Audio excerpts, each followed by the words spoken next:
30 अक्टूबर 1984 इंदिरा गांधी का आखिरी भाषण, जिसे उन्होंने आलेख से एकदम हटकर बोला। इस भाषण में उन्होंने मरते दम तक देश सेवा करने की बात कही और अगले ही दिन उनके ही सुरक्षा कर्मियों ने उन्हें गोली मार दी।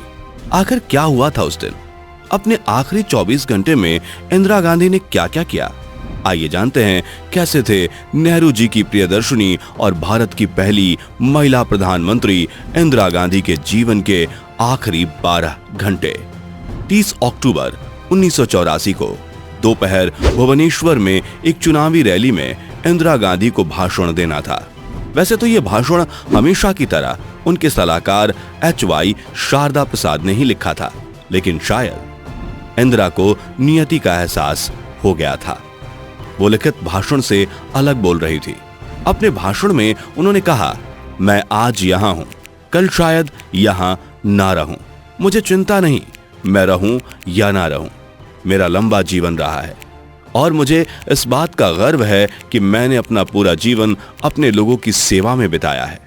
मैं अपनी आखिरी सांस तक ऐसा करती रहूंगी और जब मैं मरूंगी तो मेरे खून का एक एक कतरा भारत को मजबूत करने में लगेगा।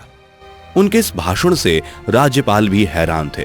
जब वो भाषण देकर राजभवन लौटी तो विशंभर नाथ पांडे, जो कि उस समय राज्यपाल थे, उन्होंने इंदिरा गांधी से कहा कि उनके हिंसक मौत वाले भाषण ने उन्हें हिलाकर रख दिया है। जिस पर इंदिरा ने जवाब दिया कि वो तो सिर्फ वही कह रही थी जो तथ्यात्मक रूप से सच है। लेकिन कोई नहीं जानता था कि इंदिरा के द्वारा भाषण में बोले गए वो शब्द इतनी जल्दी सच हो जाएंगे। रात में इंदिरा दिल्ली आ गई, लेकिन रात में वो सही से सो ना सकी। सोनिया गांधी ने अपनी किताब राजीव में लिखा है कि सोनिया गांधी इंदिरा के सामने वाले कमरे में ही सो रही थी। जब सुबह 4 बजे अपनी दमे की दवाई लेने के लिए सोनिया उठकर बाथरूम गईं, तो इंदिरा उस समय जाग रही थी। वो भी उनके पीछे पीछे बाथरूम में आ गईं और दवा खोजने में उनकी मदद करने लगी। वो ये भी बोली कि अगर तुम्हारी तबीयत फिर से बिगड़े तो मुझे आवाज दे देना, मैं जाग रही हूँ। अगले दिन सोनिया उठी, उन्होंने ठंडे पानी से स्नान किया। मौसम चाहे जैसा हो, लेकिन सोनिया गीजर यूज नहीं करती थी। इंदिरा गांधी ने उस दिन केसरिया साड़ी पहनी थी, जिसमें ब्लैक कलर का बॉर्डर था।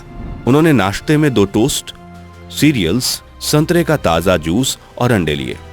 इस दिन उनकी अपॉइंटमेंट पीटर उस्तिनोव के साथ थी, जो इंदिरा गांधी पर एक डॉक्यूमेंट्री बना रहे थे। और एक दिन पहले उड़ीसा दौरे के दौरान भी उन्होंने अपनी डॉक्यूमेंट्री के लिए इंदिरा गांधी के कुछ वीडियो शूट किए थे। इसके बाद दोपहर में उनकी मुलाकात ब्रिटेन के पूर्व प्रधानमंत्री जेम्स कैलिगन और मिजोरम के एक नेता से होनी थी।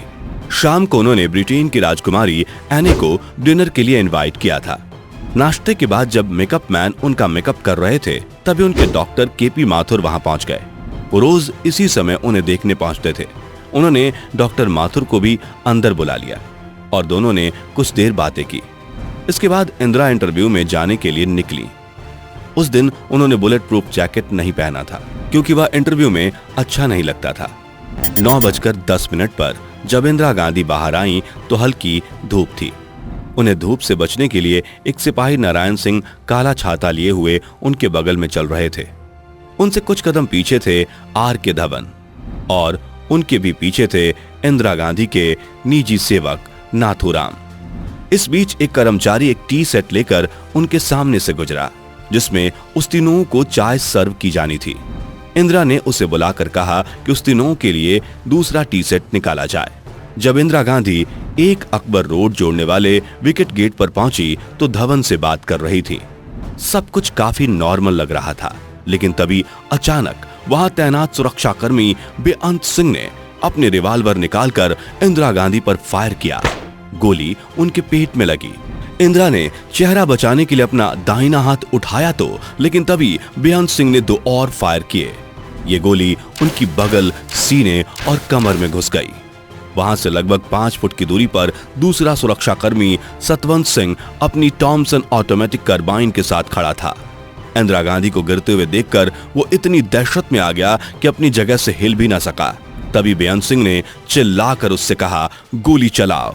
बेअंत का आदेश था कि सतवंत ने तुरंत अपनी ऑटोमेटिक कार्बाइन की सभी 25 गोलियां इंदिरा गांधी के शरीर के अंदर डाल दी।